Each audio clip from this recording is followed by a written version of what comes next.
In 2016, more than 420,000 student athletes across collegiate athletics stepped onto the competitive stage in pursuit of a championship. And each week, there's a lot more at stake than just wins and losses. Football guy, you're blocking someone and someone rolls into the outside of your knee, or you're a gymnast and you come down wrong and you twist your knee when you come down wrong off a vault, or a soccer player gets hit in the head while they're heading when they're going for a ball. After an injury, it's up to the athletic training departments to help ease the pain. The old days of saying suck it up and get back in the game, those aren't around anymore. But the athletes do it themselves, but our job is to make sure they understand the risks that they have, and sometimes when the risks are greater than the benefit, sometimes we have to intervene and say it isn't worth it. With every injury, trainers must navigate the fine line between the long-term health of their athletes and the big business, kill or be killed culture of college sports. I think any athletic trainer who says that they haven't felt some pressure from some outside source is probably not true. An athletic trainer is a person there who, yes, you're invested in the team, yes, you're around the team and the athletes all the time, yes, it hurts when they lose, and yes, you're happy when they win, but that's not your ultimate goal.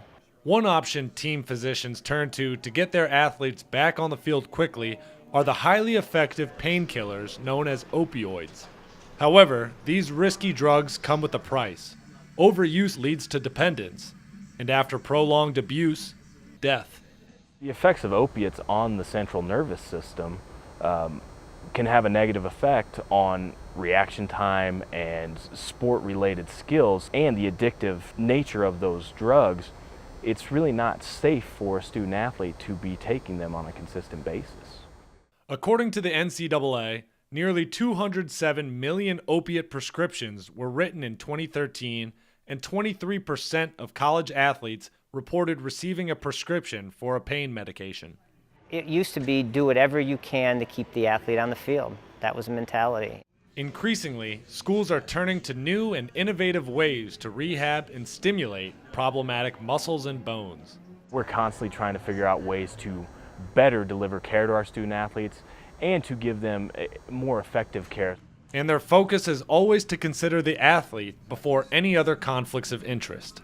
We still have to do the same thing. We still have to get the kids healthy, get them better, things like that. So you need to have that person around who cares about the overall well-being and health of the student athlete.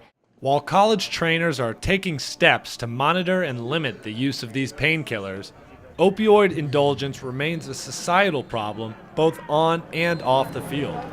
According to the National Institute on Drug Abuse, an estimated 2.1 million Americans are suffering from substance use disorders related to prescription pain relievers. We have a self-medicating society. If you feel bad, you want to do something about it, so what's the first thing people think to do about it is they take some kind of medication to make them feel better. Somebody who's in pain, and if it makes them feel significantly better, it's very easy for them to continue using that even when maybe their injury's cleared up. Drug education, paired with routine illicit substance testing, are important steps that schools are taking to limit the presence of these lethal temptations on campus.